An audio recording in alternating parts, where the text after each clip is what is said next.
Hello Capricorn, welcome to Guruma Hindi tarot. और ये reading है 23 अगस्त से लेके 29 अगस्त तक की।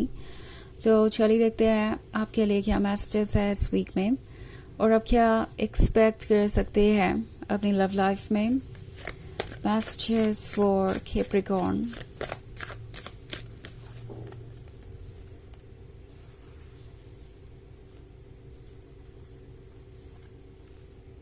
Ace of Cups, the Devil,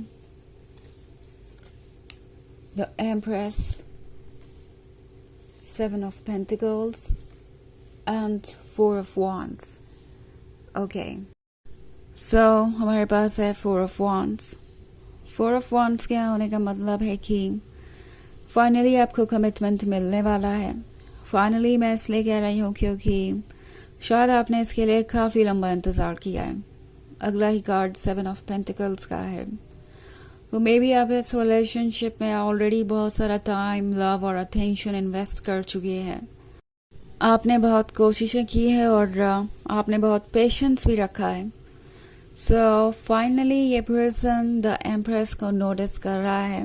उन्हें पता है कि आप एक अनकंडीशनल लवर हैं जिसने उन्हें हर हाल में मौका दिया है। मे बी ये एक ऐसा रिलेशनशिप है जो कि इजी नहीं था, क्योंकि मैं द डेविल का कार्ड देख रही हूँ। सो आपने इस पर्सन के डेविल साइड को देखा है, आपने उनके डार्क साइड को, ब्राइट साइड को, हर चीज़ को जानकर ही उन्हें चुना है। वो पॉसिबली बहुत सारी मिस्टेक्स करते आए हैं पास्ट में, बहुत सारे रेड फ्लैग्स आपने देखे हैं एंड स्टिल आपने उन्हें मौका दिया। आप उनके लाइफ से गए नहीं, तो वो जानते हैं कि द एम्प्रेस के पास बहुत सारा पेशेंस है, बहुत सारा लव है ऑफर करने को। इनफैक्ट द डेविल वाला कार्ड ये शो कर रहा है कि अभी भी बहुत सारी ऐसी चीज़ें बची हैं जिस पे वर्क करना है। बट अगर आपको कमिटमेंट चाहिए था, आप चाहते थे कि इस रिलेशनशिप में आप आगे बढ़ें, तो वो डेफिनेटली आपको मिलेगा। इनफैक्ट एस ऑफ कप्स के यहाँ होने का मतलब है कि ये पर्सन आपको लेके काफ़ी पॉजेसिव भी हो सकता है।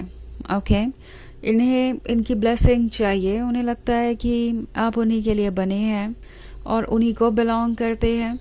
सो वो इस ब्लेसिंग को लेट गो नहीं करना चाहते। और फाइनली ये पर्सन इस बात को समझ गया है कि आपकी भी पेशेंस की एक लिमिट है। द एम्प्रेस होने का मतलब ये नहीं है कि वो आपको हमेशा वेट करवाते रहेंगे और आप ये वेट करते रहेंगे।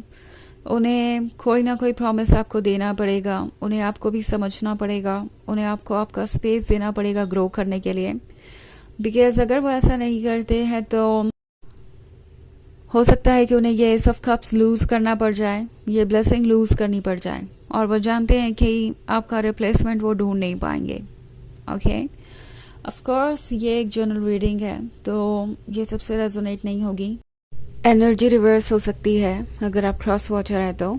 इसके अलावा अगर आप पिछले वीक की रीडिंग देखना चाहें तो उसका लिंक आपको डिस्क्रिप्शन बॉक्स में मिल जाएगा हमेशा की तरह। तो चलिए आगे बढ़ते हैं और देखते हैं और क्या मैसेजेस है आपके लिए।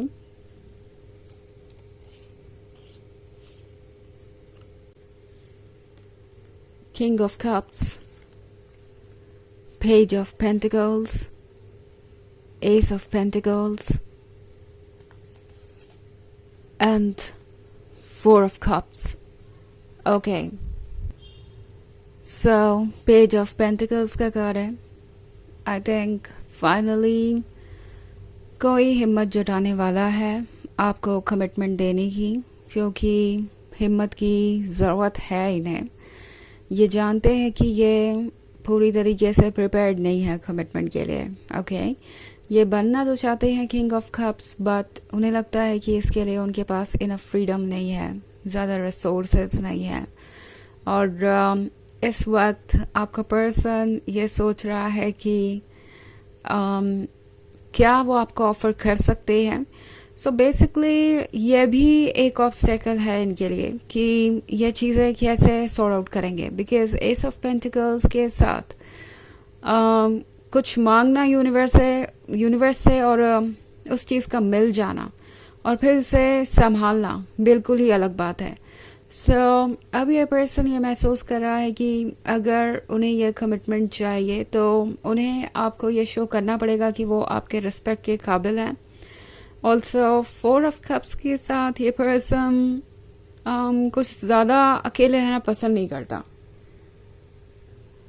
और इस पॉइंट पे उन्हें अकेलापन सा महसूस हो रहा है। ओके, अब ऐसा लगता है कि ये खुद से सवाल कर रहे हैं कि लाइफ का मतलब क्या है, लाइफ किस डायरेक्शन में जानी चाहिए, क्या वो जो कर रहे हैं वो ठीक है या नहीं, कहीं वो अपना टाइम तो नहीं वेस्ट कर रहा है, कहीं वो एक जगह पे रुक तो नहीं गए, कहीं वो प्रोग्रेस को डिनाई तो नहीं कर रहे। तो ये सब बहुत डीपली सोचने वाली बातें हैं। इनफैक्ट द वर्ल्ड के कार्ड के साथ ये पर्सन ये सोच रहा है कि कैसे वो आने वाले चेंज को हैंडल करेंगे, बिकॉज ये चेंज उनके लिए आसान नहीं है। एंड आई थिंक इस पॉइंट पे इनके पास बहुत सारी चीज़ें हैं सोचने के लिए और डिस्कस करने के लिए। ऑफ कोर्स द डेविल का कार्ड इनके मन में डाउट्स भी क्रिएट कर रहा है, सोच रहे हैं ये कि क्या इनके लिए ठीक होगा अभी आपको कमिटमेंट देना, बिकॉज उन्हें लगता है कि कमिटमेंट देना और कमिटमेंट को पूरा करना 2 अलग बातें हैं। सो अभी भी ये पर्सन बहुत श्योर नहीं है, बट एनीवेज उन्हें पता है कि अब उन्हें चीज़ों को सीरियसली लेना पड़ेगा और कुछ ना कुछ तो ऐसा करना पड़ेगा जिससे कि आपको लगे कि वो आपको लेकर सीरियस है और इस रिलेशनशिप को वाकई आगे ले जाना चाहते हैं। सो कमिटमेंट आपको मिल जाएगा, but then at the same time आपको भी ये डाउट हो सकता है कि आखिर आप इस कमिटमेंट पे कितना ट्रस्ट कर सकते हैं। जब आप ये देखेंगे कि उनके वर्ड्स और उनके एक्शंस में कितनी सिमिलैरिटी है, कितना वो अपने वर्ड्स को निभा पाते हैं, तब हो सकता है कि आप ये सोचने लगे कि क्या वाकई में आप उन पे ट्रस्ट कर सकते हैं। सो कमिटमेंट मिलेगा, आपको जिस चीज़ का इंतज़ार है वो चीज़ें होंगी, बट देन आपके मन में कुछ डाउट्स भी होंगे, जो कि एक नॉर्मल सी बात है। चलिए देखते हैं कि आपके लिए ओरेकल मैसेज क्या है और ऐसी किसी सिचुएशन में आपको किस बात का ध्यान रखना चाहिए।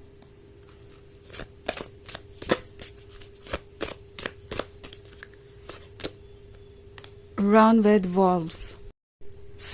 ये कार्ड आपसे कह रहा है कि जब भी आपको ऐसा लगे कि सिचुएशन डिफ़िकल्ट है, आप कुछ डिसाइड नहीं कर पा रहे हैं अपने बारे में, तो अपने इंट्यूशन की सुनिए, अपने इंस्टिंक्ट की सुनिए, बिकॉज यही इंस्टिंक्ट आपको ग्रो करने में मदद करेगा। और इस वक्त आपके पास इंस्टिंक्ट के अलावा कुछ है भी नहीं आपको गाइड करने के लिए, बिकॉज आप हो सकता है अभी ट्रुथ को ना देख पाए, समझ ना पाए। आपने जो भी एक्सपीरियंस किया है या जो भी आपकी गट फीलिंग है उसे बिल्कुल इग्नोर मत कीजिए, वो सब आपको गाइड करने में काम आएगी। बस अपने मन को सुनते जाइए, चाहे आपको कितना भी मुश्किल लगे ये। ओके, मे बी कभी कभी आपको लग सकता है कि आपका मन जो कह रहा है वो शायद सच ना हो, आपको आपकी मन की आवाज़ इग्नोर करनी चाहिए। नहीं, इस पॉइंट पे ज़रूरी होगा कि आप सच को वैसे ही देखें जैसे वो है, और आपके जो ख्याल है, जो इंट्यूशन है, उस पर आप ध्यान दें। ओके, ये है रीडिंग इस वीक की। आई होप आपको अच्छी लगी होगी। Thanks for watching. Till next video, bye.